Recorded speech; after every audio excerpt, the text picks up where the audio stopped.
Good morning, everyone. I hope folks can take their seats, please, and we'll get started here. We have a very full agenda, so welcome, everyone. We do have a quorum present, so I'm calling to order this hearing of the Health, Finance, and Policy Committee. And the first bill on the agenda today is House File 346, Representative Reyer. And Representative Reyer is going to move that House File 346 be laid over for possible inclusion. And there is an author's amendment, which is the A1, to put the bill in its intended form. And Representative Reyer, do you want to say anything about the A1? Thank you, Madam Chair. Yes, briefly, the A1 amendment clarifies and establishes the managed care organization's requirement to pass the rate increase that's proposed along through to providers. All right, thank you. So all in favor of adoption of the A1 amendment, please say aye. Aye. Opposed? Motion prevails. The amendment is adopted. So Representative Reyer, to your bill as amended. Thank you, Madam Chair. Thank you, members. As we all know well, we're in a crisis about access to mental health care. And House File 346 responds to the foundational need to build our mental health care system by increasing Medicaid reimbursement for outpatient mental health and substance abuse services.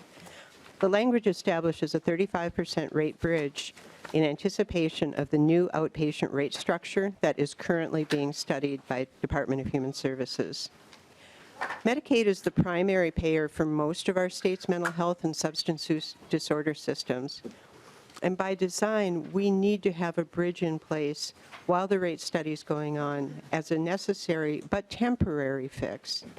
Without an immediate solution, we're at great risk of continuing on our current path with ever-decreasing access to mental health and substance use treatments, jeopardizing Minnesotans' mental health and well-being. Included in your packets are findings from provider surveys conducted in 2019, 2021, and 2023. The survey's analyses compare the gap between the cost to deliver care and Medicaid reimbursement rates and show an average of a 40% difference between service costs and reimbursement rates. These unsustainable rates are directly related to months-long waiting lists, schools lacking the presence of school-linked mental health professionals, hospital emergency departments inundated with mental health needs, and increasingly complex clients needing care at every level of our continuum.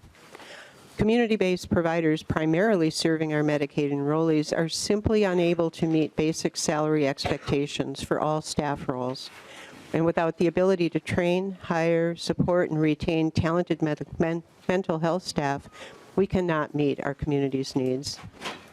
Mental health can make a world of difference, mental health treatment, but too often Minnesotans find they cannot access timely and quality care and are instead in a world of hurt.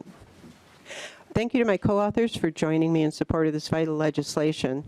I'm carrying this bill because our mental health providers told me there was nothing more important that we could do this session to prevent greater harm and help build our needed mental health system. And thank you. I'd like to now turn it over to our testifier to tell us more.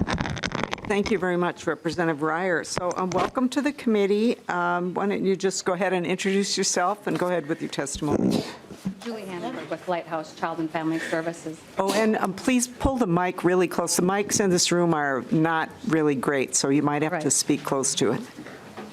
My name is Julie Hannenberg, and I'm with Lighthouse Child and Family Services. Madam Chair, members of the committee, I am the founder and executive director of Lighthouse Child and Family Services. We serve a 7-county rural area in central Minnesota. I'm speaking today on behalf of the mental health provider community. HF 346 is supported by the Mental Health Legislative Network. Low mental health reimbursement rates in the state of Minnesota have real consequences. We have the potential at Lighthouse to employ 27 therapists and have 8 positions, which is 30% of our therapy roles, currently unstaffed. Graduates are choosing not to work in the mental health field and are exiting this industry because our rate structure doesn't compensate a livable wage, especially relative to the education and cost of supervision hours required for our positions. A staff we recently hired said she's never been paid so little in her adult career, and her previous jobs were in school settings. At Lighthouse, we have wait lists of more than 20 people weekly, and it takes 6 to 8 weeks to get in for services. Unfortunately, a harsh reality of these wait lists is that people have died by suicide while waiting. A young mother, we'll call Anna, recently called for services for therapy for herself and on behalf of her 14-month-old son. 2 weeks ago, when she was grocery shopping, her boyfriend overdosed on heroin while parenting their son. Her son was involved in every part of this tragedy, with the neighbors trying to resuscitate his dad, the ambulance arriving with sirens, all part of his dad's traumatic death. When Anna called, our wait list was 10 weeks out.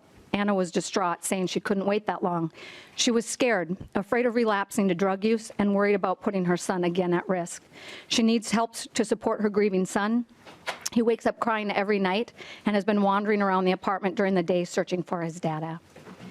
If we were fully funded and fully staffed, we could help Anna and her son within the same week. She could get support for her sobriety, her grieving, and begin building a deeper support system. We would provide in-home evidence-based therapies for this family and help Anna learn to read her son's cues and respond in a healthy way, to return him to a typical developmental trajectory. Instead, due to our broken rates and the inability to do in-home services, the burden is on Anna. She needs to drive 40 miles to get to an outpatient office. She needs to keep a series of appointments while also living in her own grief. Sadly, we have had far too many Annas who desperately need services to help manage their trauma, and we're not able to help them in their time of need. It's very hard for our staff to turn away these families in need. Due to the upside-down pay structure for children's services, we halted our in-home skills programs because we can't pay a wage higher than an area retail or fast food industry. This work is specialized and requires high-level skills. We need people who are well enough themselves to confidently go into families' homes to listen, advise, and support parents who can also themselves as skills workers manage their own distress when working with children who have behavioral outbursts. We need people who understand and honor ethics and boundaries. We need skills workers that can work non-traditional hours and work independently. We cannot hire that caliber of an individual on the rates we currently receive. Our work is rural. Many of our therapists travel an hour to work. This additional burden on top of an already low salary contributes to turnover. Many of our clients experience the loss of more than one therapist. Therapy isn't a service that tolerates turnover well.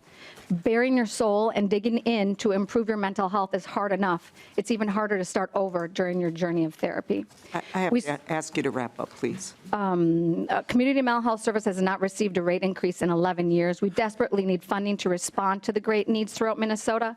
With the rate increase for our mental health system, we can build needed capacity to serve all of the children, youth, families, and individuals that deserve the opportunity to heal, grow, and live into their best futures. Thank you. All right, thank you for your testimony. Now we have Alex Iantafi. No, okay, that person's not here. Okay. All right, very good. So is there anyone else in the public who wants to testify on this bill? All right, not seeing anyone. So there is another amendment in the packet, so we could take that up now. Representative Kwam. Thank you, Madam Chair. I would move A2. A2 is taking out the auto inflation part of that for a couple of reasons. One, we do have the next year's increase, and then I believe the budgeting baseline is now including inflation, so it should be more universal. But the principle that if we put everything on autopilot, then it's easy to not go back and look at stuff.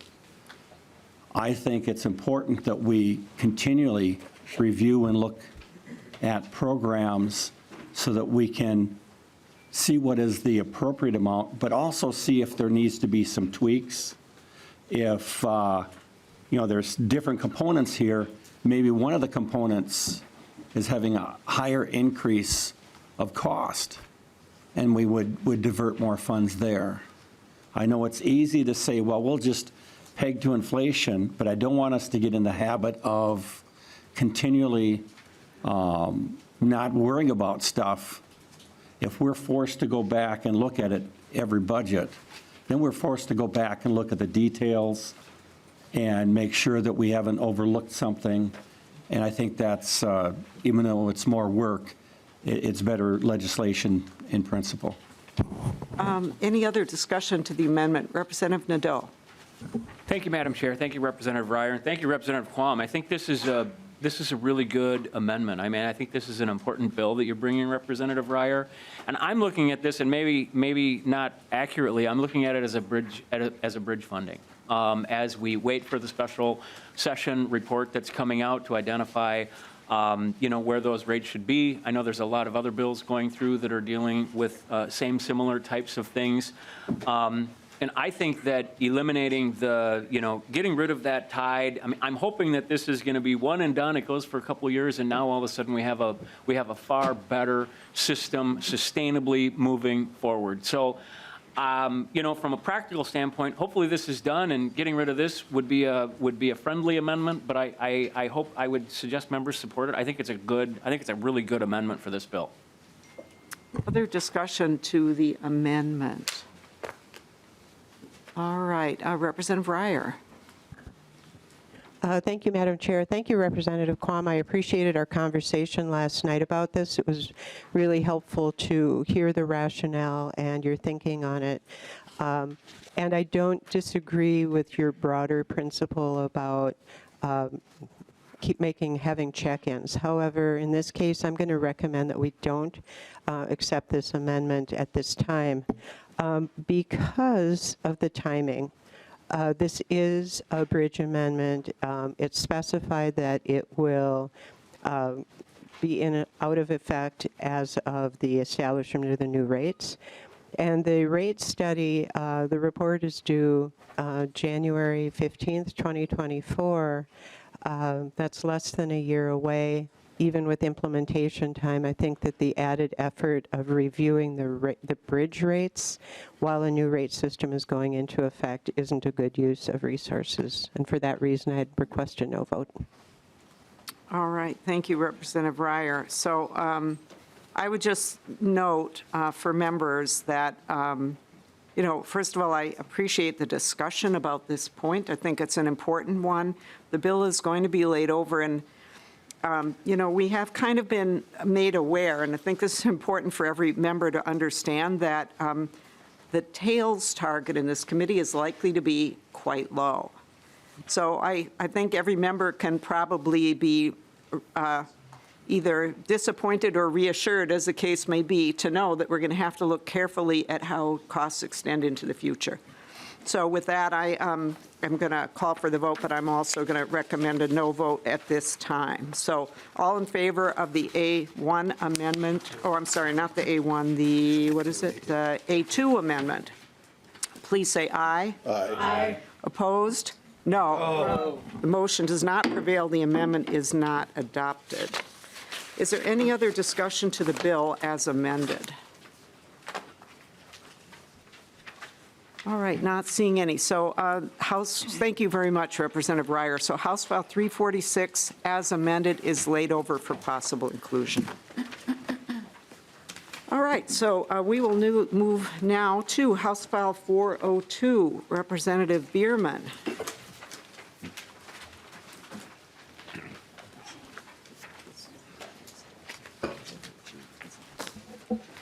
All right, welcome to the committee, Representative Bierman. So, Representative Bierman, the motion is going to be that House File 402, the first engrossment, be re-referred to the Judiciary Committee. This might be a surprise to you, but the Judiciary Committee wants to see the bill. So, the motion is to move it to the Judiciary Committee. So there is a DE amendment to the bill, and did you want to move that right away, Representative Bierman? Yes, please, Madam Chair. All right, so we will adopt the DE2, and then you can discuss the bill as amended. So all in favor of adoption of the DE2-2 amendment, is that right? The DE2-2? Please say aye. Aye. Aye. Opposed? No. The motion prevails. The amendment is adopted. So Representative Bierman, to your bill as amended. Thank you, Madam Chair and members. House File 402 encompasses three main issues. Number one, the return of charitable assets in certain circumstances. Number two, how the legislature can address the impact of mergers and acquisitions of healthcare entities on public interest and public health. And number three is the issue of health maintenance organization conversions from nonprofit to for-profit. First, regarding the charitable assets associated with the University of Minnesota. Members, taxpayers have continually supported the public mission of the U of M. The stated mission of the U of M Medical School is to promote public health for the benefit of the people of Minnesota. We must continue to execute that mission for the well-being of our citizens. House File 402 recognizes that the U of M is at the center of public health in Minnesota, providing a continuum of care and treatment, research for cures, and health science instruction. The earned position of national renown of this institution and the paramount role of the U of M plays in the health of our state should not be diminished in any way. We obtain 70% of our physicians from the U of M. A preponderance of our medical professionals receive training through the U of M facilities. Any merger that sweeps up valuable public assets and needed community health resources would be detrimental to the citizens and taxpayers of this state. The second issue of House File 402 addresses the impact of mergers and acquisitions of healthcare entities on our communities. The high costs of healthcare are attributable to many sources. Consolidation is one of them. The adverse impacts of healthcare consolidation in some instances can be felt throughout the United States in our businesses, our economy, our healthcare premiums, our wages, and in our healthcare decision-making. While these impacts are often felt most acutely by those the system seeks to serve the most, which are the sick and vulnerable, the repercussions of high cost affect us all. Research from the Millman Institute and many other sources have repeatedly shown that consolidation results in higher prices. Costs for patients tend to rise between 10 and up to 40% with merging entities. Adjacent medical providers also tend to impose higher prices. Studies also indicate that mergers have resulted in a lower quality of patient experience and frequently lead to local essential services being reduced or even eliminated. House File 402 will set some standards from which to gauge the value of a merger by positing a few fundamental questions. The first being, will a merger or acquisition be in the public interest? Meaning, will it improve access, quality health outcomes, while moderating the unsustainable cost increases? These are measurable and desirable outcomes for all our constituents. The fact is, relying solely on Federal Trade Commission watchdogs or our Attorney General to monitor anti-competitive and charitable asset violation alone will not be enough to provide either insight nor oversight of our medical care landscape in today's environment. Action is needed by this legislature to moderate the ever-increasing consolidation, rising costs, and the impacts to our communities across the state when mergers result in loss of critical healthcare services. And members, I put access to a local primary care physician as critical for well-being. How many of you know people who must travel further for medical care when clinics and hospitals have closed? Studies have shown that people who neglect care when they need it or are not connected to a local primary doctor more often have their conditions worsen, and in result, higher utilization of emergency rooms and hospitalization. The bill before you today will establish a process of notice, review, and approval organized around our Minnesota Department of Health and the Office of the Attorney General. 29 other states have some type of oversight on mergers and acquisitions. Our oversight in Minnesota is very limited. Mergers and acquisitions are too often viewed as simply a business transaction. Now, I know there's a belief by many that the market cures all ills. I think anyone serving on this committee or the public that is tuned in today would acknowledge that there are gaps, that our healthcare system needs work, reform, and change.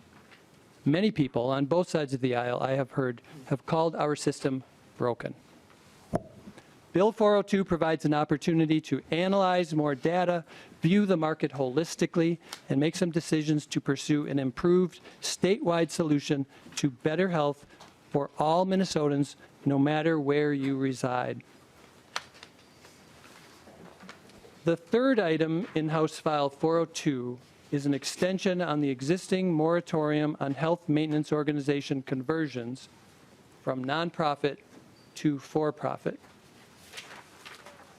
This bill also provides the resources to the Minnesota Department of Health to study the conversion of nonprofit to and for-profit and propose updated guidelines for the legislature to consider next year, including options to address the utilization of these assets for the intended public interest. Members, the moratorium expires this July 1st. The time to act is now. Without regulation, conversions across the country have repeatedly resulted in nonprofit health plans changing to for-profit status and turning decades of charitable assets into private profits. Let me share with you a couple examples from other states without regulation. When one nonprofit in Georgia converted to for-profit, the Georgia public received nothing. But the executives and employees received $28 million in bonuses. Another case, Mutual of Ohio proposed to sell most of its assets to a for-profit for $300 million. A controversy ensued, and laws were changed, but they were not strong enough laws. The state retained $25 million. Executives walked away with $28 million. Now, a notable success occurred in California after a couple of undervalued nonprofit conversions got away. California passed strong conversion legislation as another firm was trying to convert. Eventually, this insurer agreed to distribute all of its $3.2 billion to foundations that continue to serve that state today. When well regulated, conversions have resulted in turning assets toward community benefits that have transformed the health and well-being of communities for the long term. HMOs were created 50 years ago, driven by a desire for consumer protection. The purpose of the nonprofit HMOs has not changed. Nonprofit HMOs are built on beneficial public investments, including lucrative tax breaks and broad public contracts. They provide essential healthcare services to Minnesotans. I heard it expressed this way: think of HMOs as a bargain.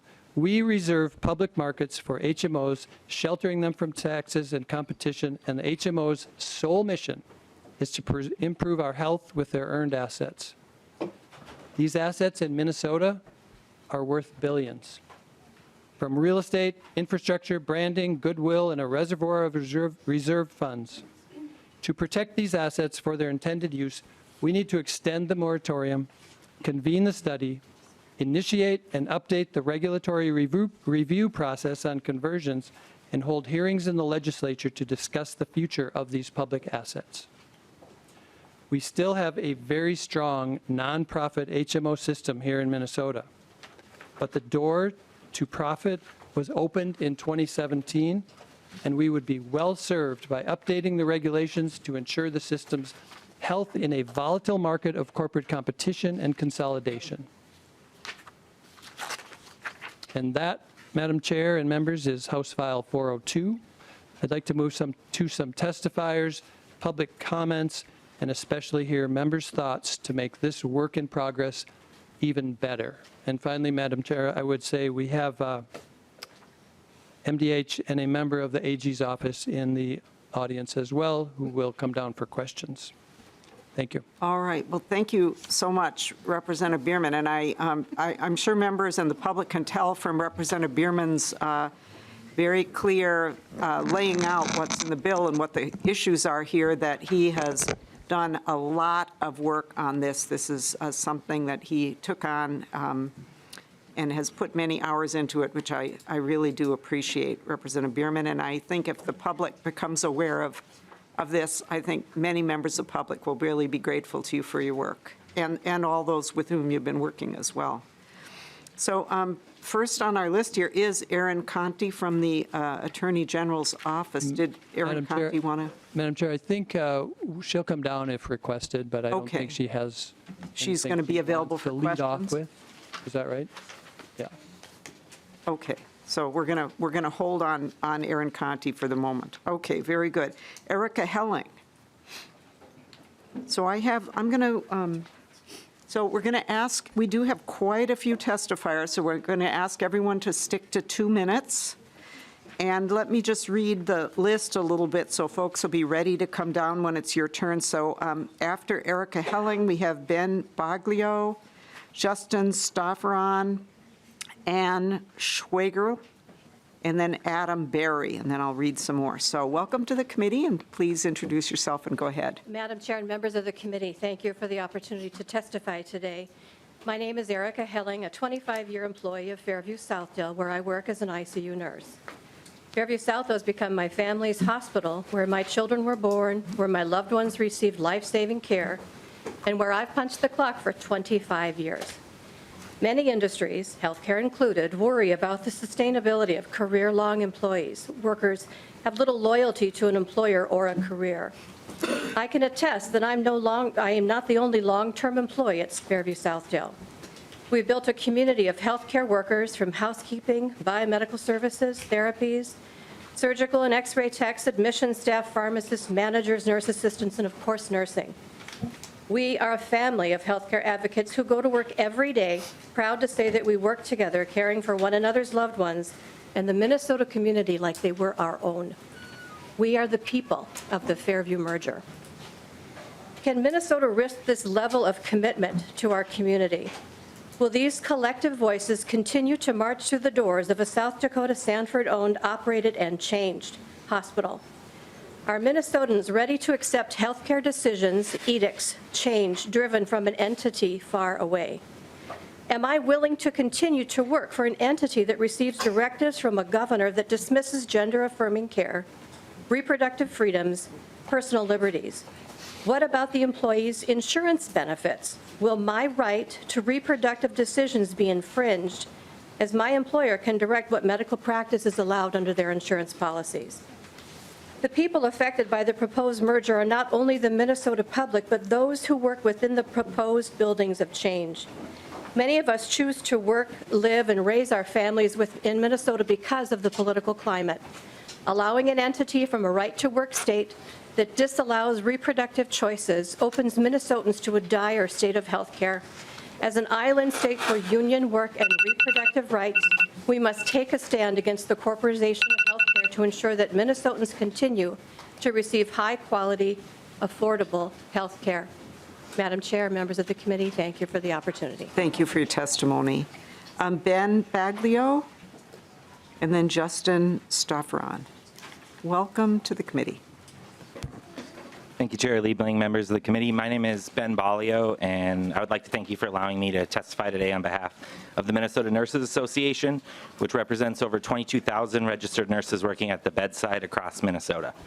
M&A is proud to support House File 402 as amended because it creates consumer protections desperately needed to protect patients, communities, healthcare workers, and our entire state healthcare delivery system from the harms caused by consolidation and corporatization. We know that nationally, regionally, and right here in Minnesota, corporatization leads to vital services being stripped from rural and lower-income communities and shuttled to larger facilities further and further away. M&A is proud to support this amended language because it establishes new safeguards at the state level for preventing harmful mergers and consolidation. It outlines a comprehensive and data-informed approach, one that smartly leverages the expertise and existing structures of multiple state entities. It would fix glaring holes in our state's antiquated and outdated anti-monopoly laws, and it would prohibit CEOs and other executives of so-called nonprofit healthcare entities from personally benefiting financially from a healthcare merger. Opponents of this bill will say this isn't needed, existing regulations are already in place, but that argument falls apart pretty quickly, because if you can currently become a millionaire in the state of Minnesota running a tax-exempt nonprofit healthcare entity established with a legislatively defined purpose, which is to operate and function as a community benefit, then who are the current rules actually helping? M&A would ask the author to consider amending the bill to explicitly require that existing collective bargaining units and contracts be honored by entities involved in a transaction covered by the bill. We're, of course, happy to help with any of that work.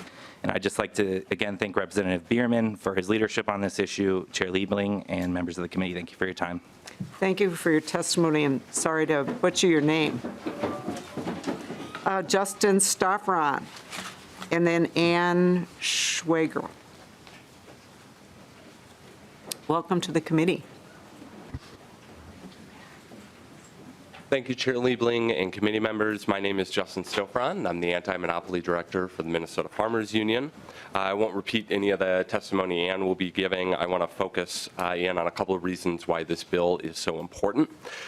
Decades of under-enforcement and court interpretations have buried our antitrust laws under a mountain of bad case law, and it's made it exceedingly difficult to prohibit bad mergers. This is particularly true in the case of cross-market healthcare mergers, which is why cross-market health systems now make up nearly 70% of health systems nationwide. This bill will address the unrealistically high standards for successfully challenging mergers by spelling out a broad array of potential factors that would be contrary to the public interest. Second, pre-merger notification under this legislation is really important. There's been arguments that the timelines are too long, but we really see this bill as providing Minnesota with tools not dissimilar from what the federal government currently enjoys. Under federal law, agencies can request a second review period that gives them whatever amount of time they need to review and evaluate a transaction, collect the information necessary to do so. And third, there have been suggestions that there be time limits and constraints placed around the AG's authority under this legislation, but that's really contrary to the way current state and federal law treats mergers and consolidation in the marketplace. Agencies need flexibility if they're going to protect Minnesotans from monopoly power.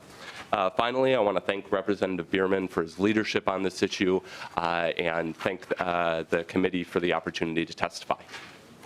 All right, and thank you. Before you get up, could I just have you define cross-market? Yep, so cross-market merger would be where there are two systems where they're not operating in the same market. So they operate in different markets. The Sanford Fairview merger that we've been talking about would be an example of that. Okay, thank you very much. Thanks for your testimony. Yes, thank you. And Schwager. Welcome. I'm sure I got your name wrong, but It's a tough name. It's okay. welcome. Chair Liebling, committee members, my name is Ann Schweigel. I'm the Vice President of Minnesota Farmers Union, which is a grassroots organization representing family farmers, ranchers, and rural communities across the state of Minnesota. I appreciate the opportunity to testify in support of House File 402. Our members care about this issue because mergers drive up the cost of our health care. Rural Minnesota has one of the most highly concentrated hospital markets in the entire country, and research has found that highly concentrated hospital markets lead to higher prices on the individual market, which disproportionately impacts family farmers. Mergers can also reduce the access to key services in rural communities, which I have experienced firsthand. I farm with my husband. We own and operate a diversified grain and livestock operation near Browns Valley, Minnesota, in Big Stone County. We farm on the border of Big Stone and Traverse counties. Between those two whole counties, there is only one hospital to deliver a baby and provide obstetric care. It is difficult to raise a family and ensure the next generation of family farmers in rural Minnesota if there is nowhere to deliver babies. Consolidation does not just impact patients, but also providers. She was unable to be here today, but Farmers Union member Dr. Dana Seifert, whose husband farms just south of Jordan, testified in the Senate informational hearing recently on her negative experiences that she's had as a healthcare provider with healthcare mergers. Access to healthcare services is essential to creating opportunities to build vibrant rural communities throughout Minnesota and prevent further consolidation. This bill is one tool for doing that. I urge the committee to pass House File 402, and I want to thank Representative Bierman for your leadership on this important legislation, and thank you, committee and chair, for your time. All right, thank you so much for your testimony. Adam Berry, and then Colin Whitmore, then Josie O'Donnell, then Dan Ackert. Welcome to the committee. Madam Chair and committee members, thank you for the opportunity to be here today. My name is Adam Berry. I serve as the Chief Executive Officer for Summit Orthopedics. We are a private practice physician group running with 60 physicians across 30 different locations in Minnesota. Today I wanted to testify against some of the changes and alterations that we would like to be able to see and the way we would not agree with some of the language that's currently proposed. I appreciate Representative Bierman's explanation of the reason why mergers in the public health domain are so important right now.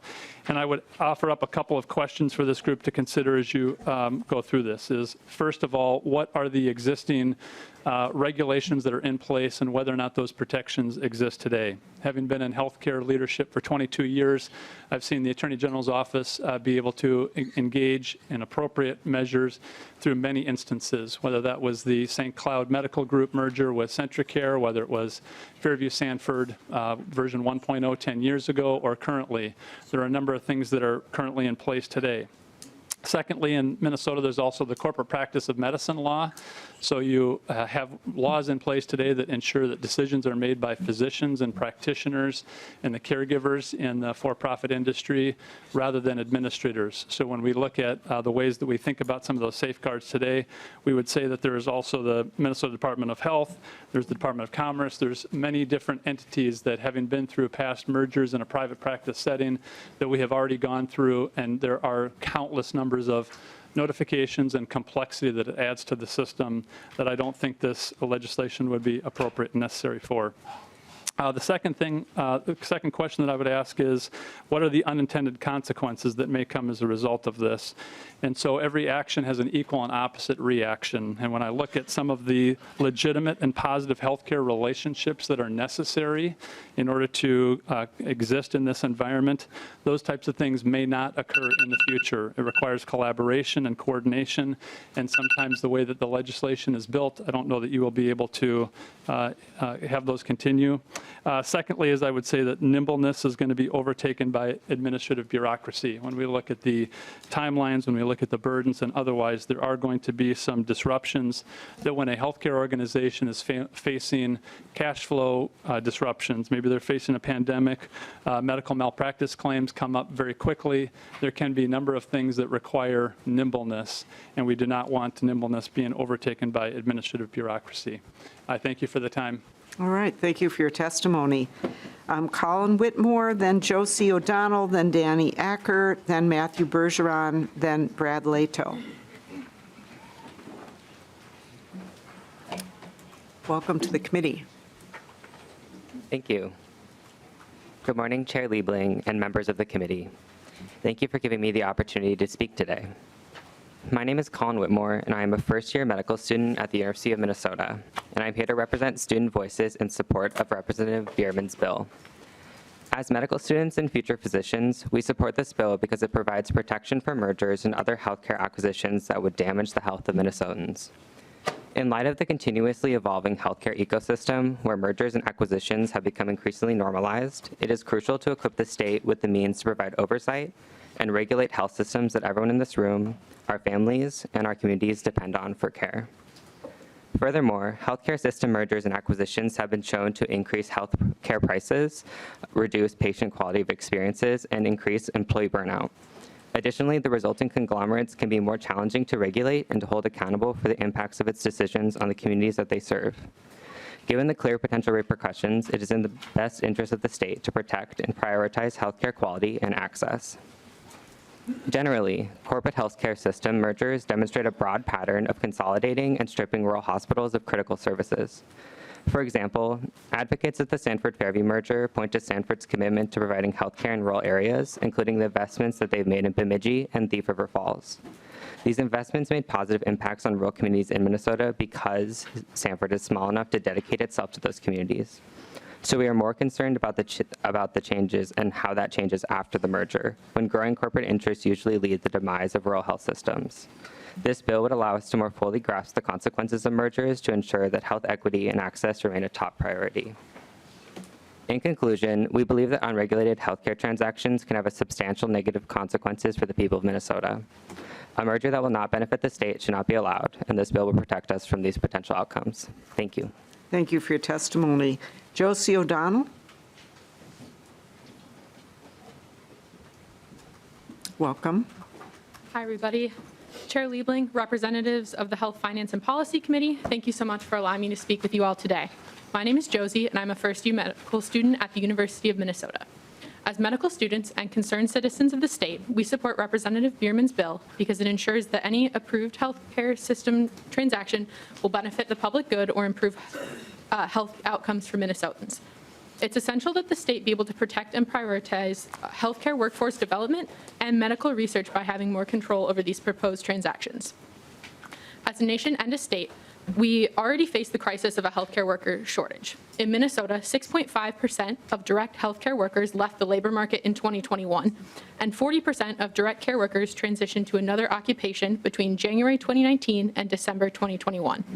As we already face these losses across the board of all healthcare workers, nurses and physicians combined, we stand to risk losing even more should mergers be able to proceed without state oversight.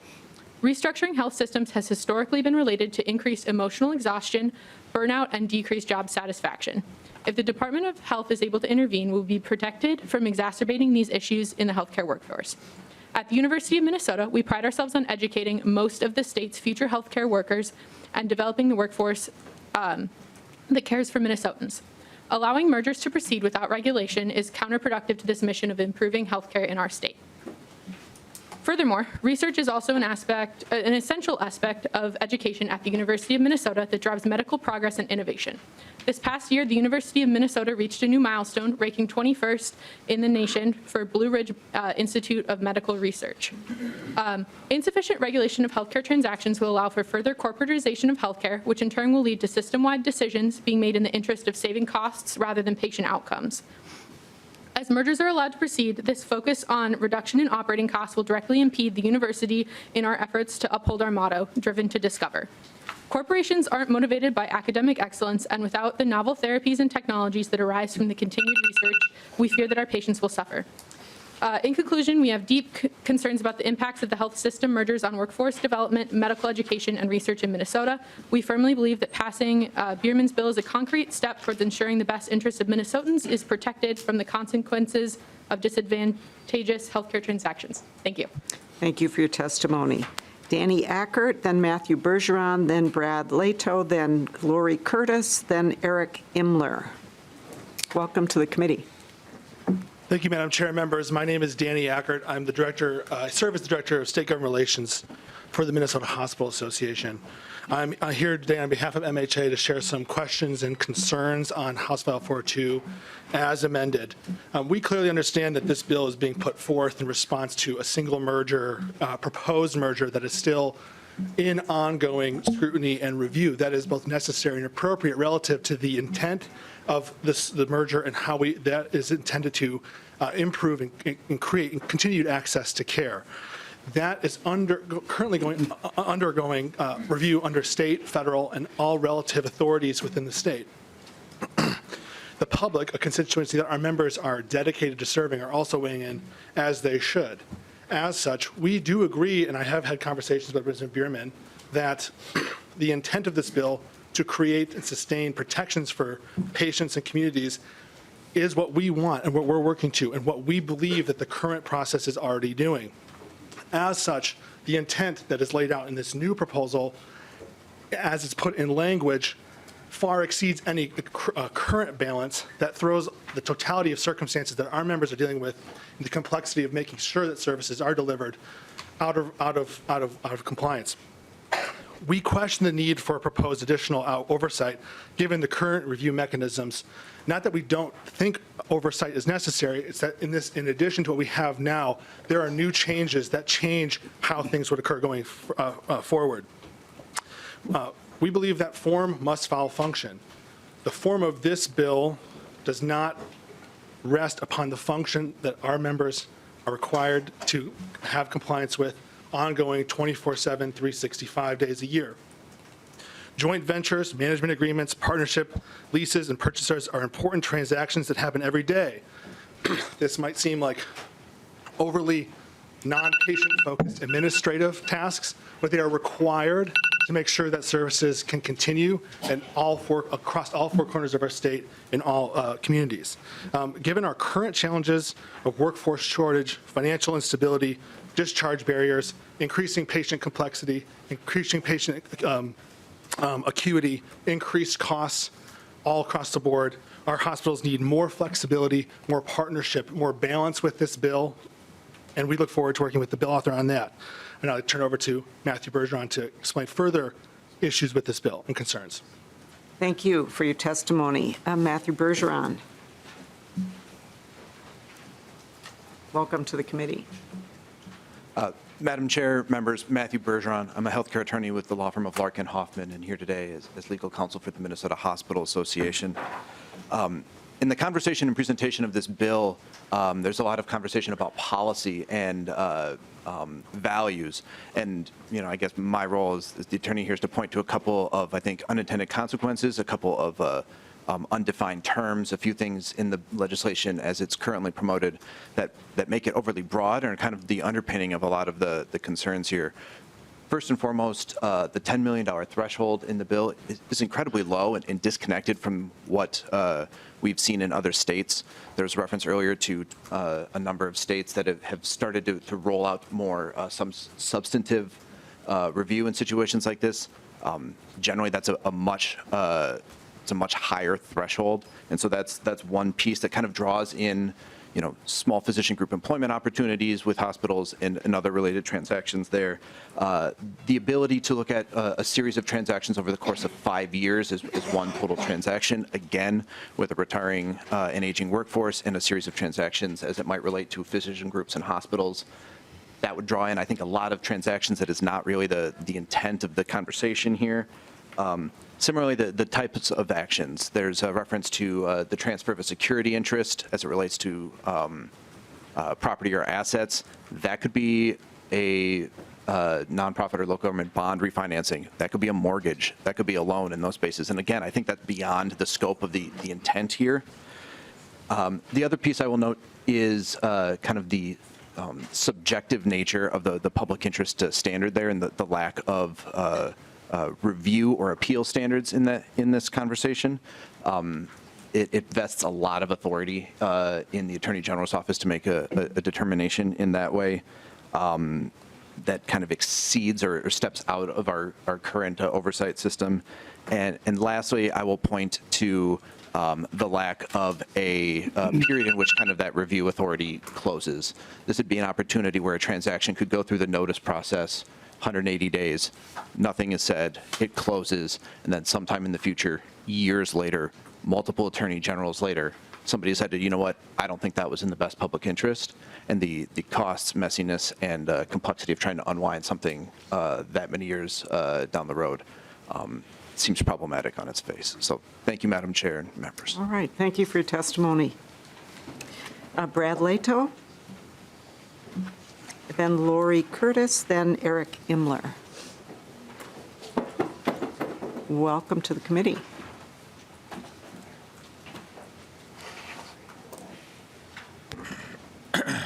Good morning, and thank you, Chair Liebman, members of the committee. My name is Brad Leto, and I'm the Secretary-Treasurer of the Minnesota AFL-CIO, the collective voice of Minnesota's unions. I'm here to support 402 as amended. I thought it was a good bill before. I think it's a much better bill now. Thank you, Representative Bierman, for authoring this bill. House 402 puts guardrails on healthcare consolidations. We need limits to prevent out-of-state entities from taking over our healthcare system. We need House File 402 because it includes safeguards against consolidation that will contribute to inequities and make it more difficult for the state's rural and urban communities to access the care they need. Of course, transactions like the proposal that would allow Sanford to take over the Fairview system would have tragic consequences for patients and healthcare workers and should be stopped. Big hospital mergers lead to fewer services, hospital or clinic closures, and higher prices. This is bad for patients, workers, and communities.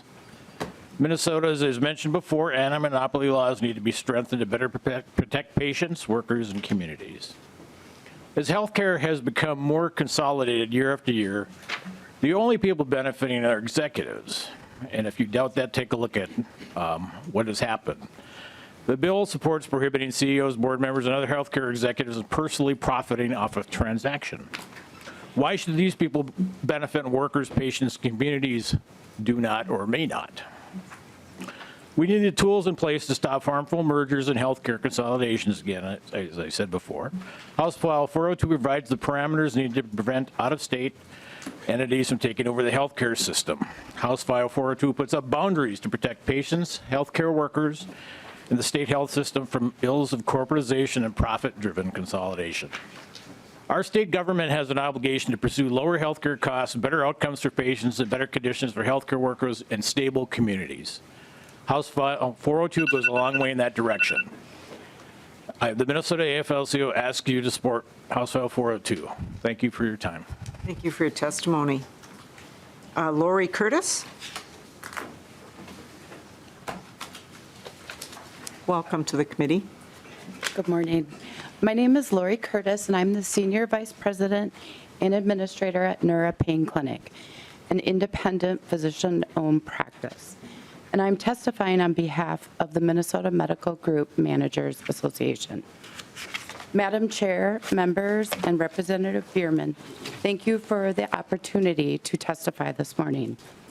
I will keep my remarks brief as I share two main concerns. The first concern is the extreme administrative burden this bill would cause. It would add time, cost, and significant complexity. The independent physician-owned practice that I work for is currently going through a merger due to our physician owner is retiring. We performed months and months of due diligence on the best options for our patients to continue to receive care. We ultimately decided that we would merge with another physician-owned practice, so we remained independent and physician-owned. And this group partners with us, and we share the same mission and values to take care of our patients. And there are already many restrictions and regulations in place to ensure these types of mergers and transactions are done responsibly. We started this process with the required regulatory notices this past January. And we submitted all of the required info and then additional info several agencies required from us. All of these notices went to various departments under the Minnesota DHS. And yesterday, we received one notice, actually the only represent that we received, and said they have everything, and now we wait 60 days. And so the next steps for this merger will potentially could go out till mid-May, and then the transaction closing sometime after that. So once we receive these 4 regulatory agency approvals, we have additional work as a practice. We have to report this change to 22 different federal, state, and local agencies that we are required to report to. Additionally, then we provide notice to all of our payers. Each of these agencies and payers performs their own due diligence on the transaction, which I appreciate, don't get me wrong. I assure you, these transactions do not happen overnight, and they do not occur without significant federal, state, and local oversight. In the experience of trying to do this as a physician-owned practice, it has been an incredible strain on our clinic, and then adding an additional layer would just add to the strain. Number two, one suggestion I would offer this committee to consider would be to increase the financial threshold of the bill. Although $10 million seems like a large amount of money in abstract, it really isn't for a small independent practice. I have to ask you to wrap up, please. And I would be happy to continue this conversation with the bill's author and any other members. And thank you for your time. All right, thank you for your testimony. Eric Imler?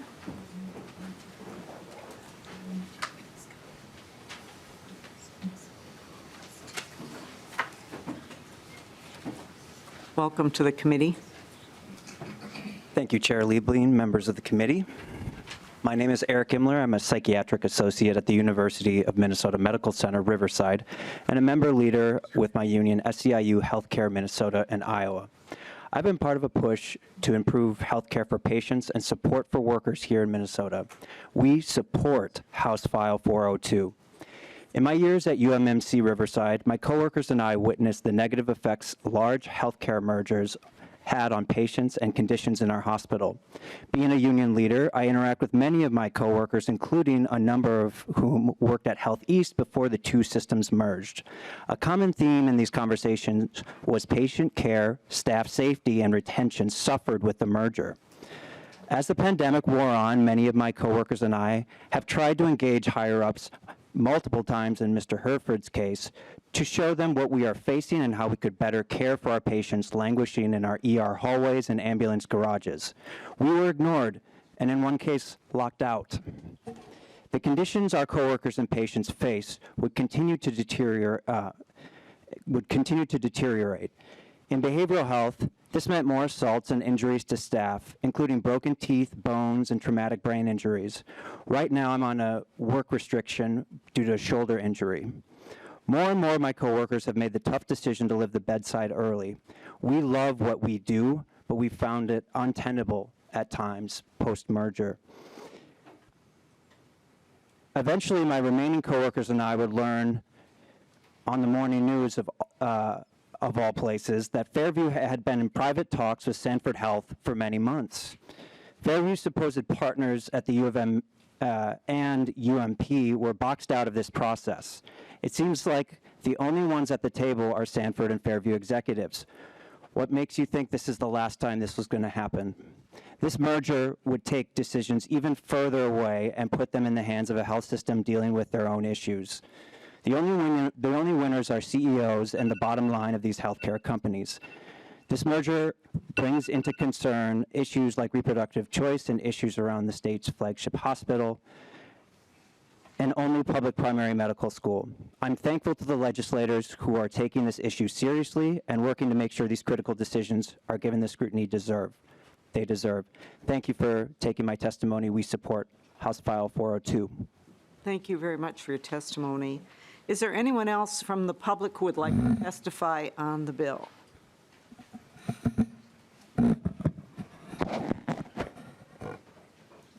All right, I'm not seeing anybody, so we will close the testimony then and go to member discussion. Is there any discussion to the bill? Okay, Representative Carroll. Thank you, Chair. This question, I have a question for either the author or the AG representative.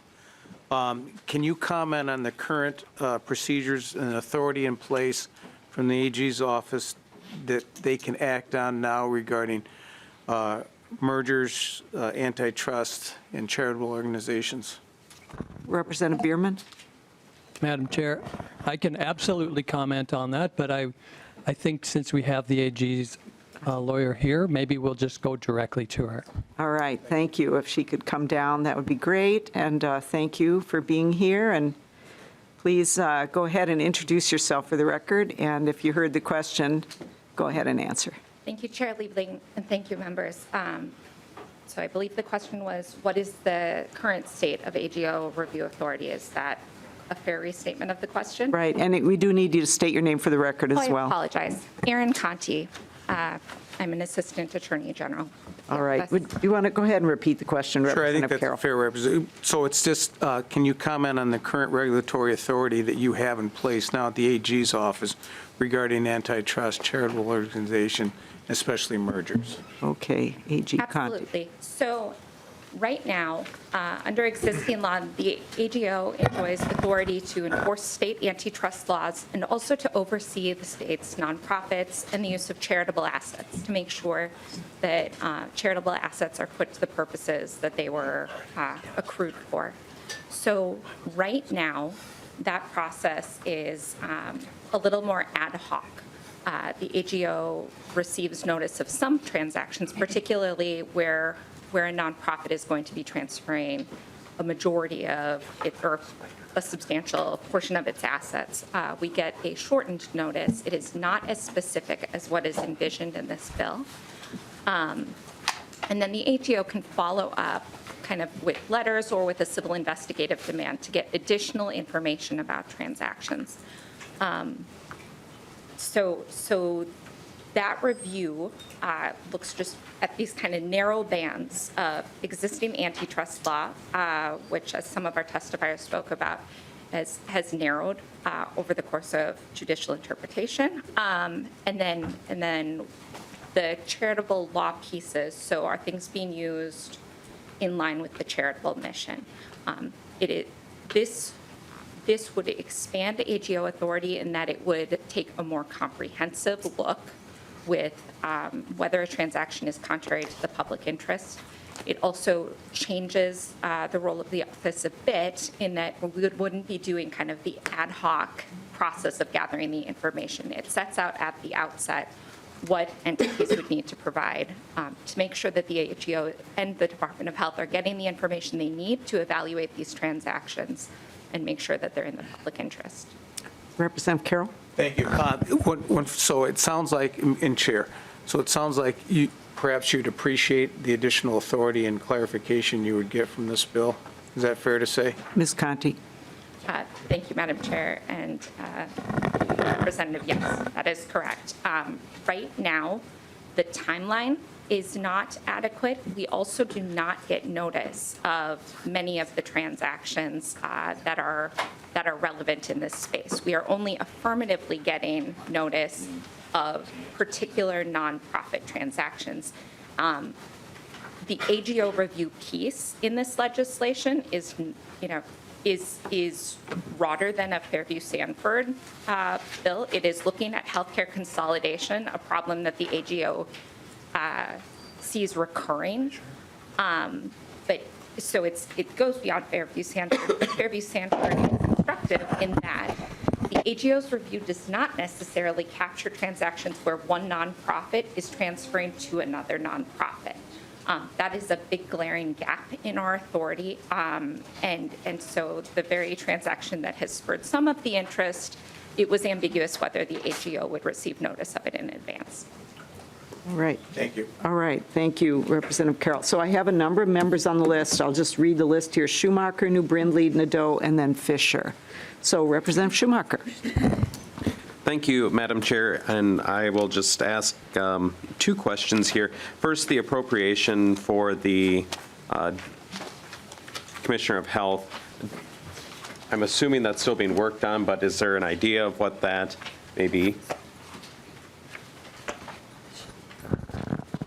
Okay, maybe, well, Representative Bierman? Madam Chair, Representative Schumacher, that is still being worked on. I don't know, what that's going to be. Hopefully we'll have it soon. Perhaps the Department of Health could give us an estimate, but I don't know if they're into estimates, so. Mr. Harney, do you have anything you could add on that? The fiscal note has been requested. It hasn't been completed. Okay. Thank you. All right. Something else Representative Schumacher. Thank you, Madam Chair. And the only other question I had was just kind of more of a bigger picture on this in the prohibited transactions piece on page 5 at the bottom there. Just in the overall consideration, I know there's a lot of consideration, a lot of discussion today about what happens if the merger happens. Is there any priority or any incentive in here, I couldn't find it, that would also have the department or the attorney generals look at what happens if the merger doesn't go through, and what may come about with that if, say, one is trying to help keep the other one afloat, and that merger doesn't happen, what happens to the one that was trying to keep afloat? Just wondering on that, where those thoughts may lead. Thank you. Representative Bierman. Thank you, Madam Chair. Thank you, Representative Schumacher. There is not a piece in this legislation as far as evaluating what would happen in this particular instance. I think the first ruling we expect is, if there is if the AG, I should maybe let the AG speak about it too, but if they, at this point, we don't know what their ruling will be on any number of issues regarding this merger, the assets of the charitable assets, or the merger itself. So I guess I can't really speak to that, but this bill is going to look at mergers and acquisitions that we are trying to help providers with going forward. So it could indeed be part of that equation based on what happens here in the current circumstances. Ms. Conti? Thank you, Madam Chair and Representative. So I might answer that a little differently. I think it is part of what would be considered in this legislation. So when the AGO is theoretically bringing a case under this, contrary to the public interest standard. So an earlier testifier spoke that was sort of novel and vague. However, that's a standard that's found in other states. It's also a standard that's found in Minnesota's existing nonprofit law. So looking out for the best interest of Minnesotans, especially within the nonprofit and charitable asset space, is something that the AGO is asked to do again and again in state law. And when we bring those cases to a court, asking the court to make fashion remedies that are in the public interest, that is it's a more comprehensive power that we have, but in consultation with a court. And it looks at a variety of factors. So not just is something before the court maybe problematic, but also the alternatives.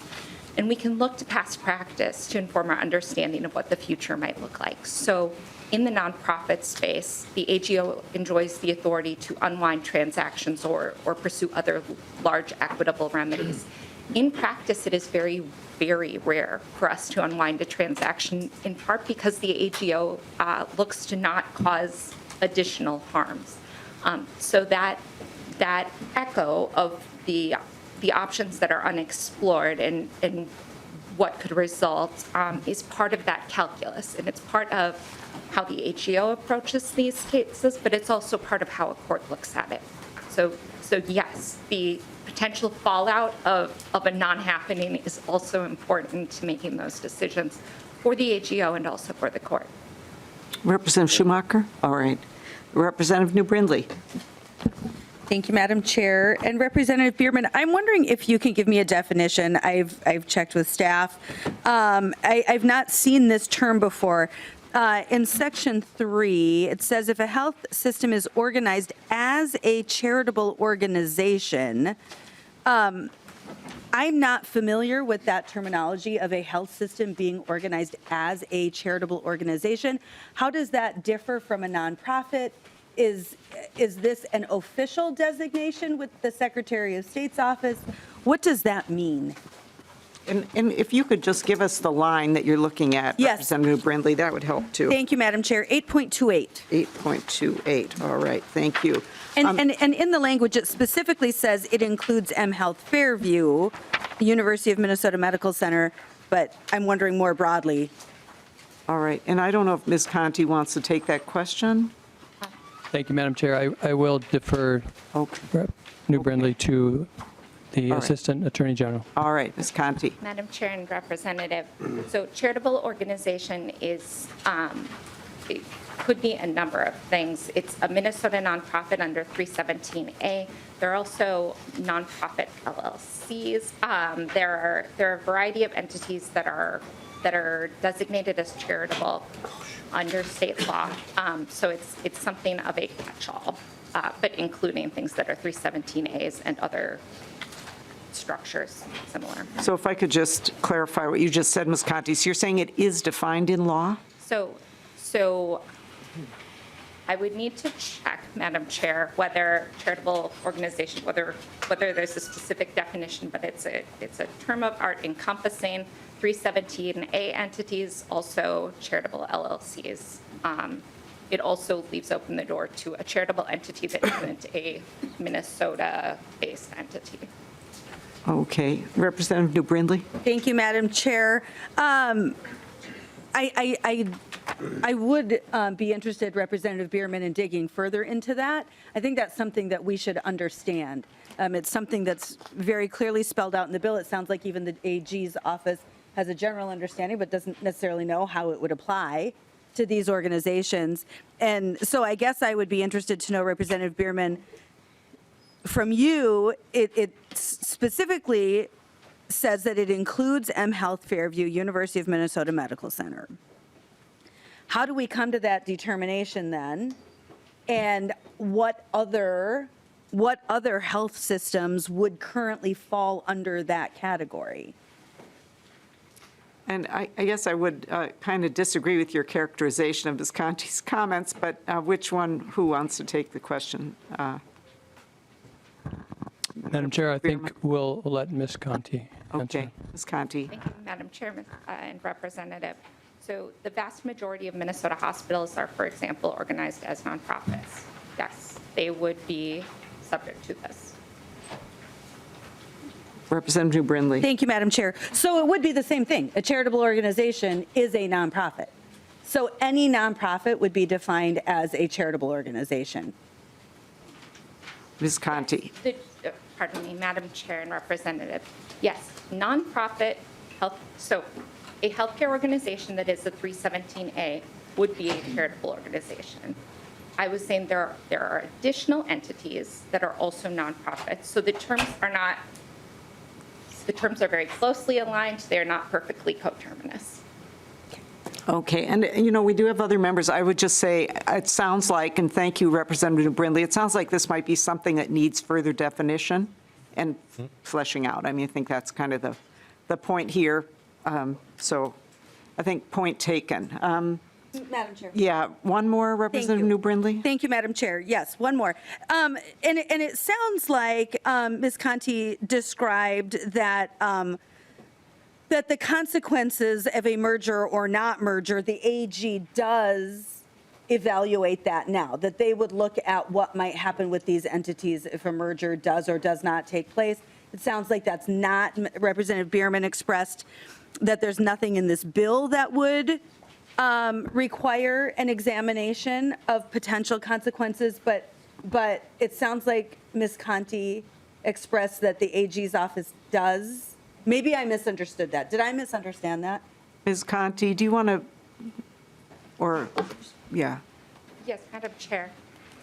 So what I was saying is within the space of this bill, where the AGO is being given authority to evaluate whether a transaction is contrary to the public interest.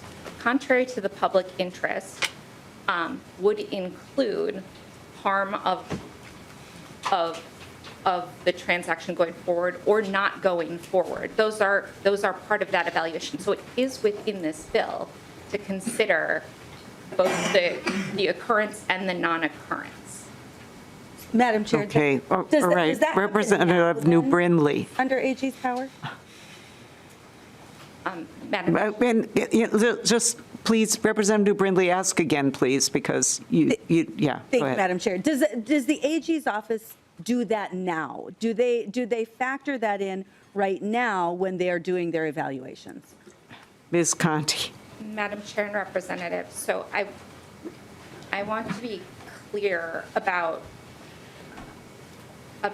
what I'm answering here. So I am not speaking with respect to any particular transaction or investigation that is open right now. But I'm saying when the AGO goes to court to pursue an equitable remedy, part of pursuing, and so that includes unwinding or enjoining, it's sort of this best interest calculation. Yes, whether something occurs or doesn't occur, you have to evaluate the harms on either side of that to make the case to the court. That's how equitable remedies work in court. Representative Bierman. Madam Chair, I just wanted to also clarify, going back to Representative Schumacher's question, because I had this similar question in the previous committee in Commerce. Where does your bill address the Fairview-Sanford merger if it stops, and how will it solve that? And the answer at that time was it does not solve that. And I think that existing situations that may develop out of this would have, ramifications on where the deal goes from here regarding Fairview. So I just want to make certain that I'm not utilizing this bill to solve anything on that issue, because there's a lot of unknowns, and we don't know where the entities will end up in the near future. Yeah, and just to be clear, what the bill you had in Commerce was very different than this bill. Yeah. True, but the question was similar. Thank you. Exactly. Thank you. All right, Representative Nadeau. Thank you, Madam Chair. And staying in the same paragraph that Representative Brindley was in, I was wondering about charitable assets. How charitable, this is on line 8.31. How are charitable assets defined, and is that asset, once it is identified, and it's a beneficiary that somebody got from the state, is it valued at the value when it was moved forward? Is it valued at a value of a current value?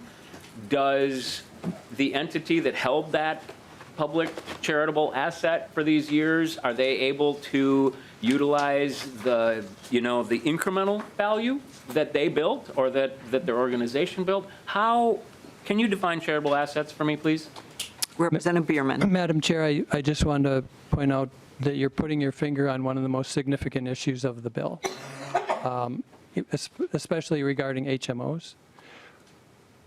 I've been able to find data on the value of charitable assets going back 6 years or so, but nothing current because of the way those are categorized by some of the entities on the HMO side. And that's one reason we need this study to dig into this quite a bit more. But for the present and for what the AG's office might look at, let's let Ms. Conti answer that question as well. But thank you. That's a very important question. All right, Ms. Conti. Madam Chair and Representative, forgive me, Representative, I may have to wave in one of my colleagues before I get too far over my skis, because portions of this are not AGO-driven, and when we're in the moratorium language, that is outside of my expertise. With respect to charitable assets, so generally, charitable assets, so assets held for the benefit of Minnesotans, have to remain for the benefit of Minnesotans. They have to remain for the purpose that they were garnered. Gains on those assets are also kind of part of that. They are part of the charitable asset. So that is a profoundly vague answer. It's a profoundly odd area of law. They remain charitable, and it's the mandate of the AGO to make sure that they remain so. All right, Representative Nadeau, follow up.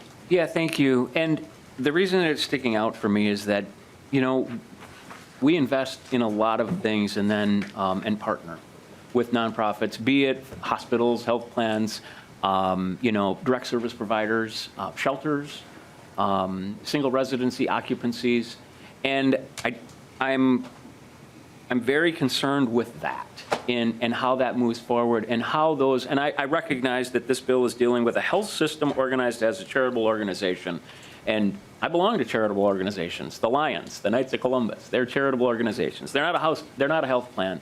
But I'm really worried about this paragraph and its long-term impacts that it might have on the way that we deliver services. So with that, I hope you continue to work on that. And, my final point is you brought up a couple of examples, Representative Bierman, and I appreciated it. And I would just ask this, and one was, I think it was the state of Georgia, you said that those assets were transferred. And my question was, did the public lose anything in that when those mergers took place? Did the public lose, ultimately, did they truly lose anything? And I think the example was, that executive directors made, $28,000 million or something like that. Did they lose anything? And I think that's also part of the equation with the charitable asset component. There's value that's driven based on effort invested on everyone's part. And I just think it's really complicated, and I appreciate the work that you're doing on this. I know that you're going to continue to do this, and those are my concerns with the bill. Thank you. Representative Bierman? Madam Chair, Representative Nadeau, those are really good questions, and I think at the heart of the HMO side especially, and understanding the value of those charitable assets. And I think that when the public stands up and supports charitable assets, the public has skin in the game. They're the ones helping with tax breaks, and the other aspects of being a tax-exempt organization. Certainly the public, especially in Minnesota where the HMOs are, their mission is to serve the public with those assets. So if there was a hostile takeover and we lost an HMO who then converted to for-profit and we got nothing out of it, yes, we would lose. That's my opinion. But we're going to continue to work on this because it's a big issue and there's a lot of questions, and I would appreciate your help.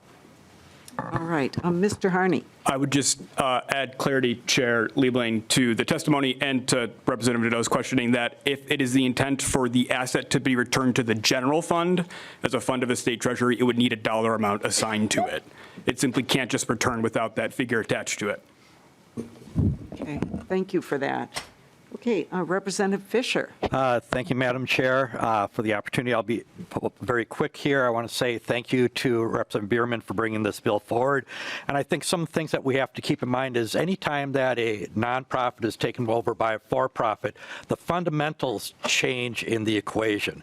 And what I mean by that is a for-profit company, particularly those that are held by shareholders, their number one purpose is no longer taking care of health care. They may have it in their mission, but their number one purpose is to satisfy the needs of the shareholders, which is to maximize profit. So when we talk about a fundamental shift in the equation, this is the fundamental shift we have in the equation.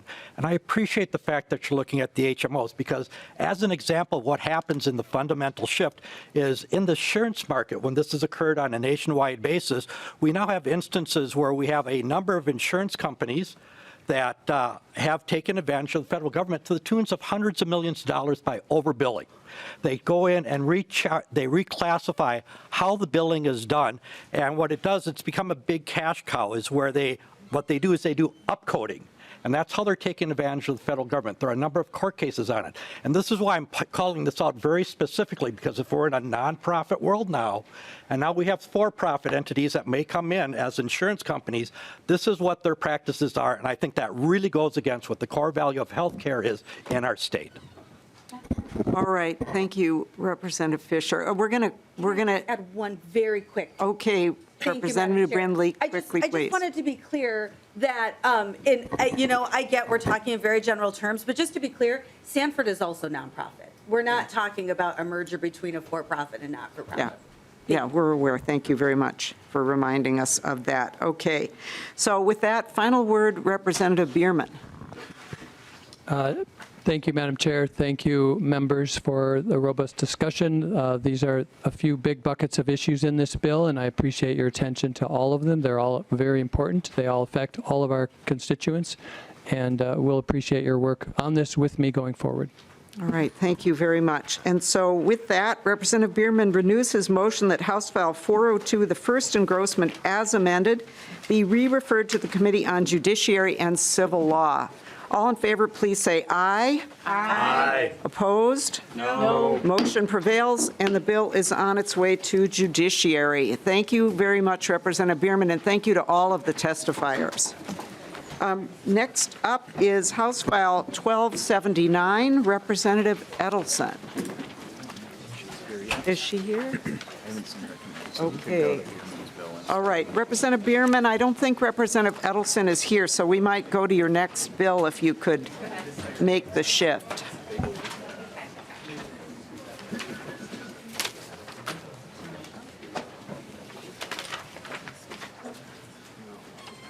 Okay, if we don't have Representative Edelson just yet, we will take up House File 1771.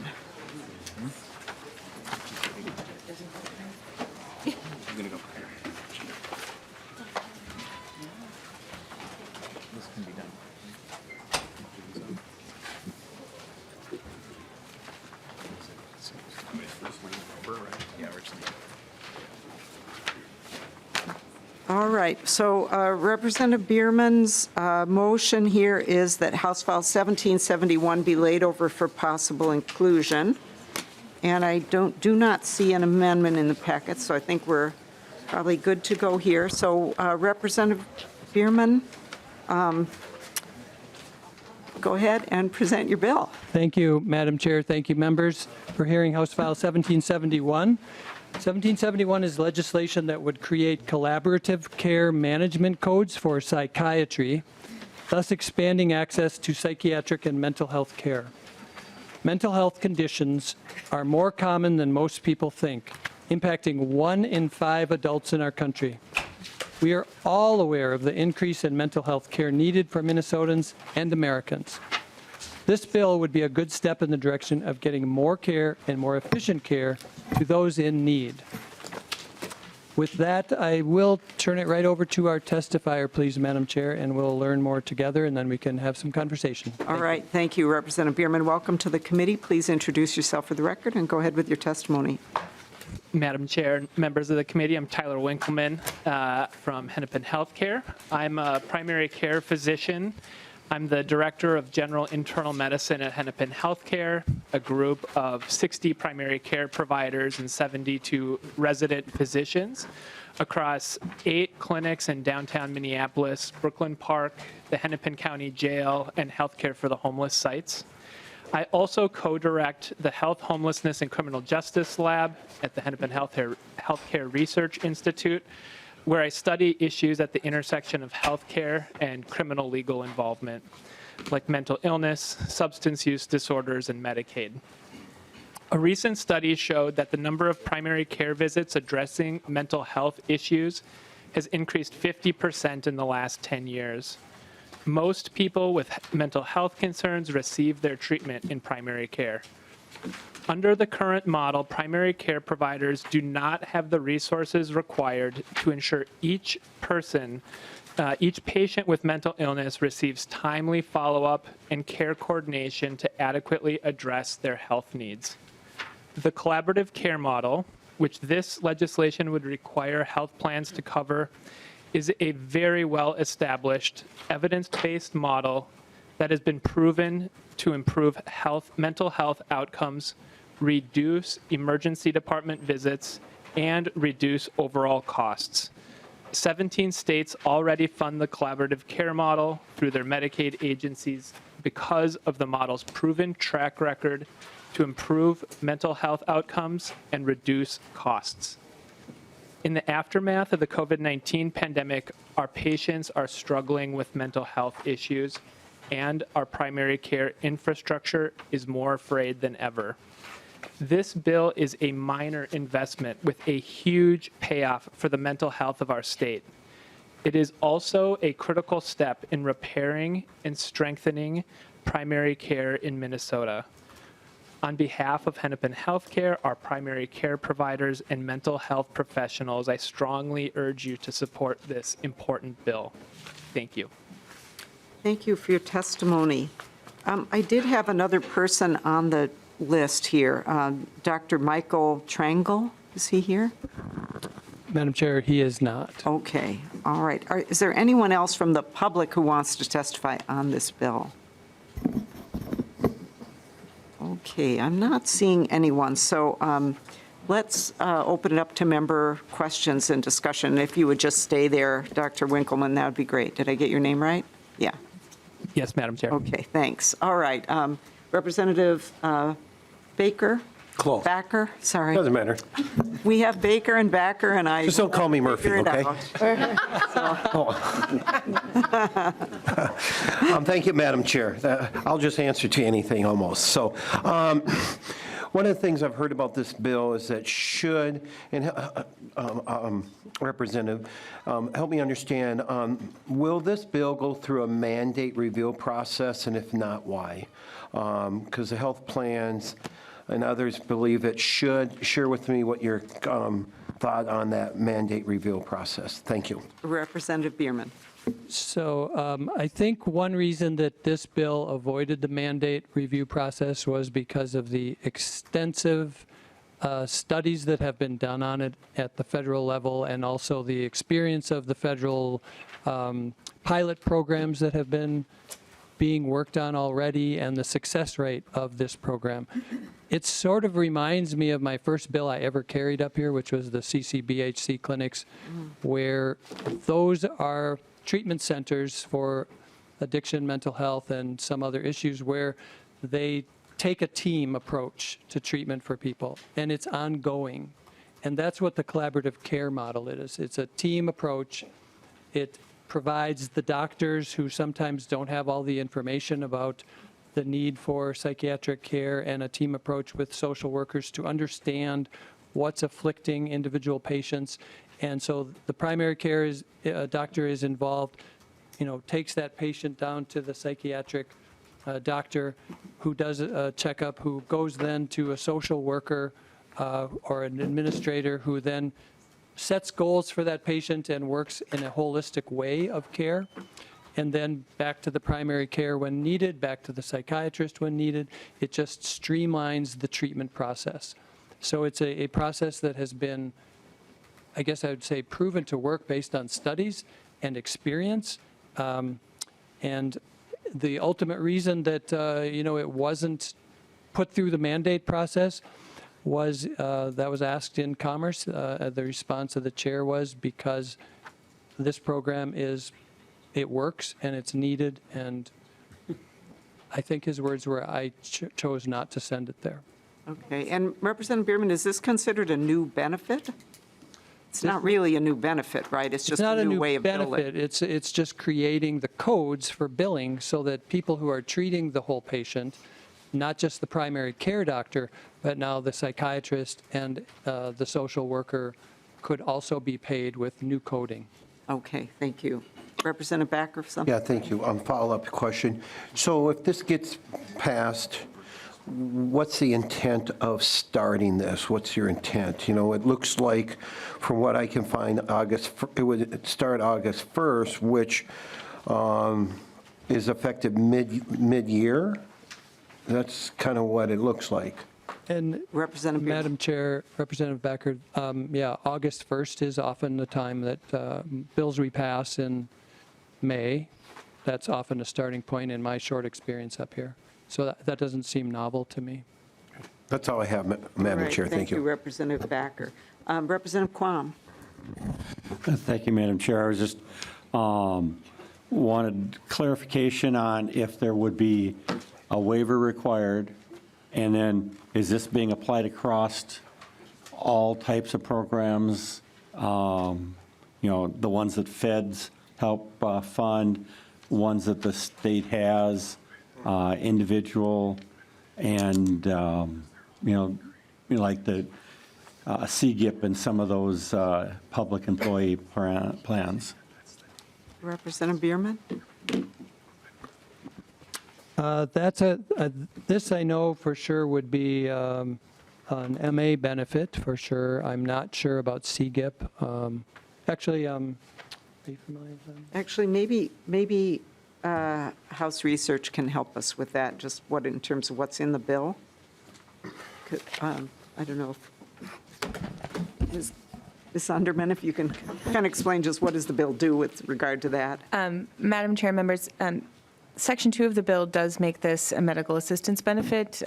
Ms. Clarkvis may be able to shed a little more light as to which types of insurance policies, whether CGIP would be included in Section 1, which deals with private health insurance. Ms. Clarkvis?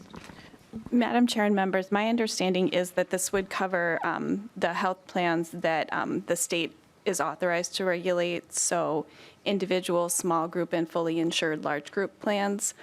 CGIP is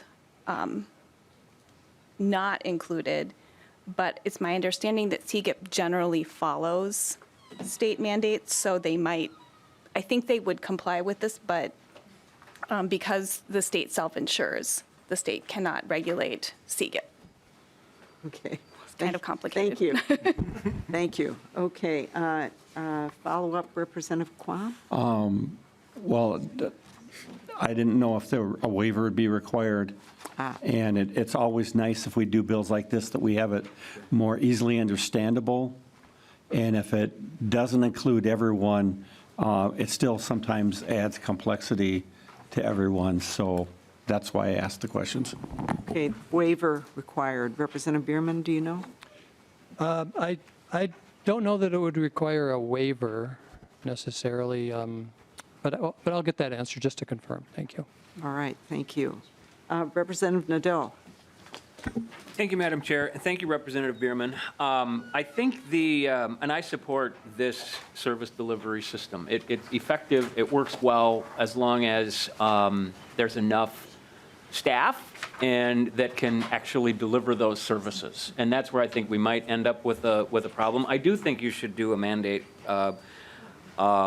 review if you can. I mean, it does require that health plans that provide coverage for alcoholism, mental health, chemical dependency, they must provide it in this collaborative care model moving forward. And then my question to you is, and I'm sorry, I've never been involved at this level before. I understand CPT codes at my level, but are these system billing codes, do they have a capitated rate or a unit rate that are associated with them that get developed later, or are they developed now? I'm just curious. I mean, I'll just take the first one, the 99492. Does that have an associated rate and a service description currently?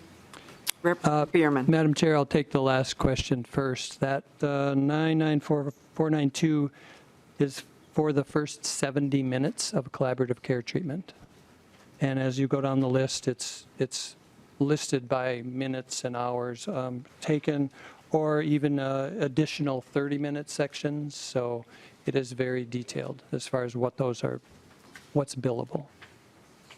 Representative. And your first question was a really, Madam Chair. Go ahead. The first one regarding the number of providers or people who can do the care. I think that's a really good question, and it is one of the advantages of this collaborative care model.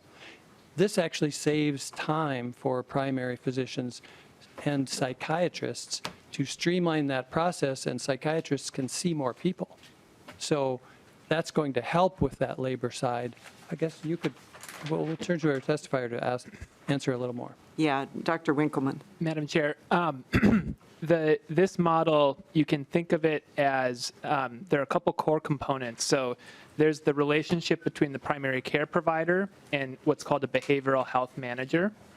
That's the sort of, and then the patient. And so the patient's primarily working with the primary care provider. But this behavioral health manager really is the quarterback of the team, so that when things get more complex than the average primary care provider will want to take care of, they can ask the behavioral health manager to coordinate services and to help link with a psychiatry consultant. And the nice thing about the behavioral health manager is that this is, as I mentioned, a very well-established model. You can go to the University of Washington's collaborative care page. There's a job description for the behavioral health manager, and it has been studied in a variety of settings. And there are, I think, 7 or 8 different types of personnel that can fulfill the role of this behavioral health manager, so it's relatively flexible. And so certainly there are healthcare worker shortages, and this model provides some flexibility so that there are a variety of licensed positions that can fill this role.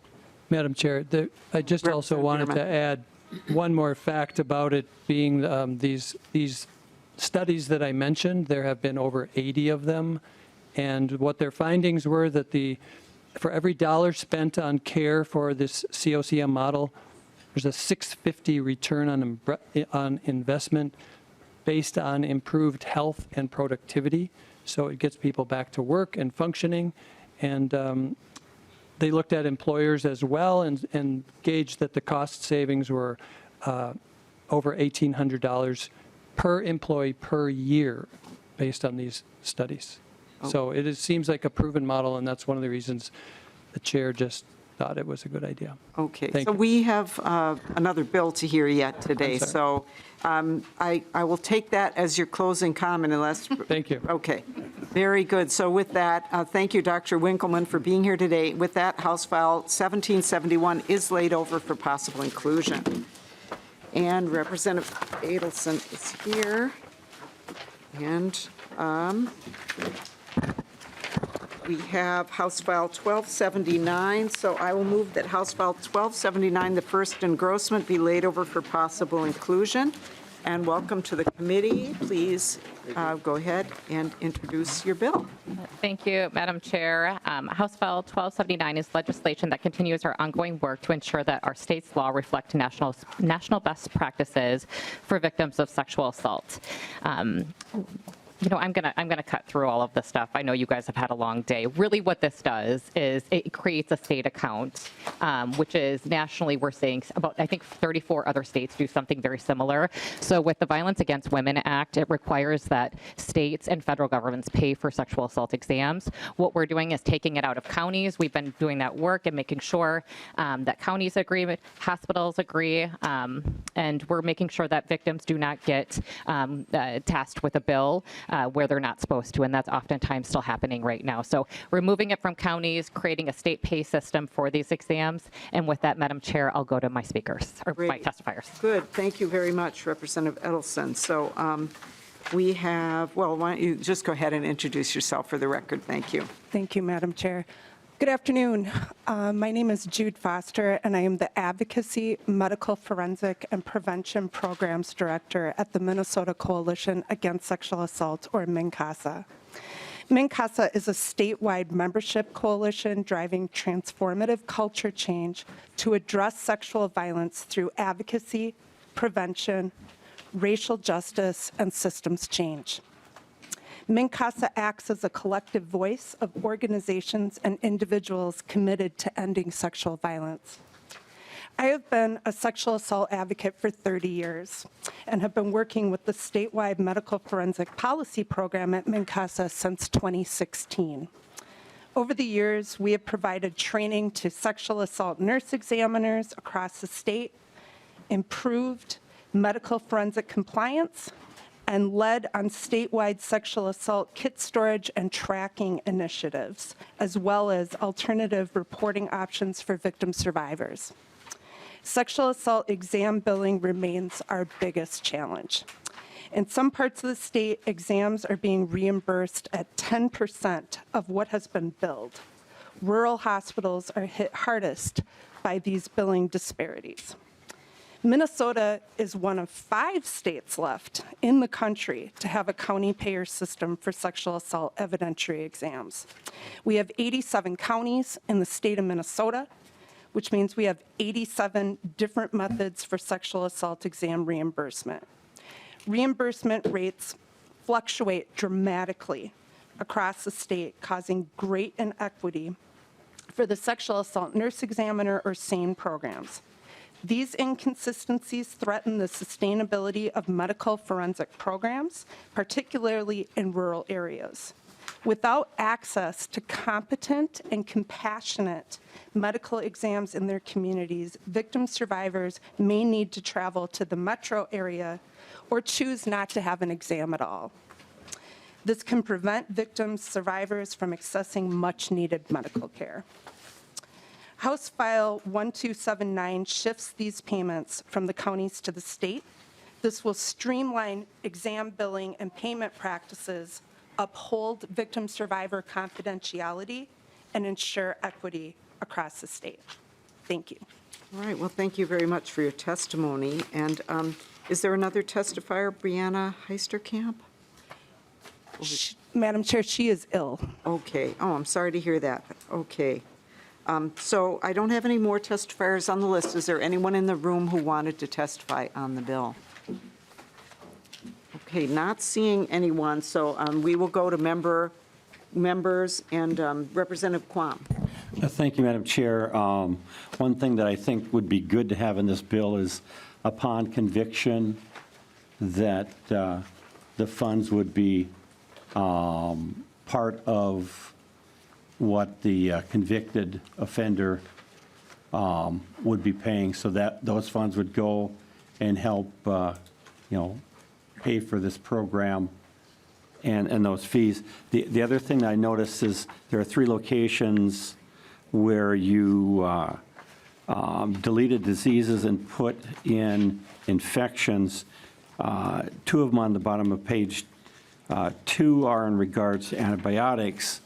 On page 3, 9, and 10, it's in regards to treatments. Because of other diseases, instead of infections, you also have several viral. In fact, there was one that this past year was a new viral concern in the U.S. and globally that would be something transmitted. So I would think that we would want to make sure that we included treatments in general in case there are those cases of where you would need something to treat a viral or other disease, instead of just assuming the only thing that we're going to be treating from now into the future was with antibiotics. I just want to make sure we don't have to go back and change it back because of, something new or some outbreak. All right, and I should have also said at the outset before I go to Representative Edelson, so this bill has been through public safety, I understand. This is really a public safety bill, and the money will be in public safety. It's here because of the impact on hospitals. So some of your comment, Representative Quam, really is more to public safety. That's not our jurisdiction. But Representative Edelson. Thank you, Madam Chair and Representative Quam. If you look at under cost of the medical examination, we do include treatments in that. And so hopefully that answers your question. The real thing that was negotiated here, and as my testifier pointed out, was the examination reimbursement. And we really negotiated that $1,400 cost with what is essentially paid nationally, and looking at what would be appropriate with Minnesota Medical Association as well as the Hospital Association. Okay, thank you. Follow up, Representative. Yes, when deleting disease on that same section where treatments are added, I would just think it would be more globally forward, universal, to keep disease at least there instead of changing it to just infections, because we don't know what the specifics might be in a case. All right, let's go to Representative Backer. Yeah, Madam Chair and Representative Edelson, thank you. Obviously, I represent an area, greater Minnesota, that we don't have a large tax base. And I've been on ambulance runs with assault victims, and they need to be treated and examined for their safety. And we never want anybody to go through this, obviously, but unfortunately, it does happen, and they need that proper care. So thank you. Thank you, Representative Backer. Representative Bonner. Thank you. I'll try to be brief. I have sort of a question and a comment. The first is thank you for bringing this forward. I think it makes sense to centralize billing, and it looks like from INCASA, since you wrote this letter, it appears that another state has joined in. So we are now down to 5 states that use this particular model, which, you know, we should never have victims getting billed after the trauma that they've been through. But my question is this, and specifically to this portion of the bill, because we are here to talk about the reimbursement to the hospitals and making sure they get paid. And specifically in the bill, and you started to touch on it, the amount is listed at $1,400. I don't know what the average cost of an exam is, but I'm just wondering, is that $1,400 going to be sufficient? Do we need to tie it to some kind of inflator? I just want to make sure that we don't have any problem where we're not sufficiently reimbursing hospitals, and so they feel that they are hesitant to do these exams. And so in the future, we want to make sure that victims are getting consistent care across the state. So thank you. All right, thank you. Jude Foster? Well, actually, Oh, I'm sorry. Misunderstood your signal there. Representative Edelson. I apologize, Madam Chair.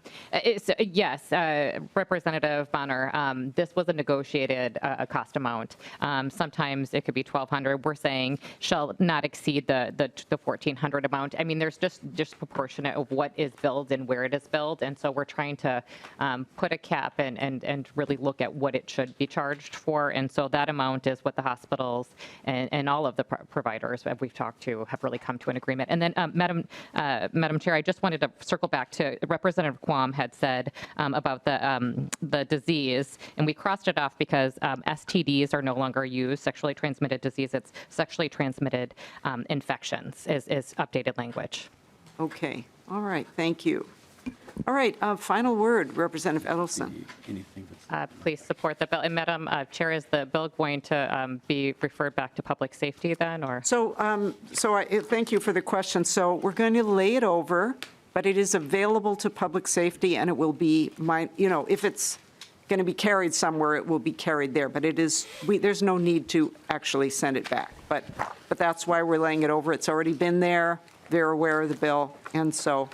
Any final word then, Representative Edelson? No, thank you for your time. All right, well, thank you for bringing the bill. So with that, House File 1279 is, the first engrossment is laid over for possible inclusion in an omnibus, although probably not ours. Okay, now members, with that, we are going into recess. We are not adjourning. We are recessing and coming back at 6:30 this evening. So with that, we stand in recess.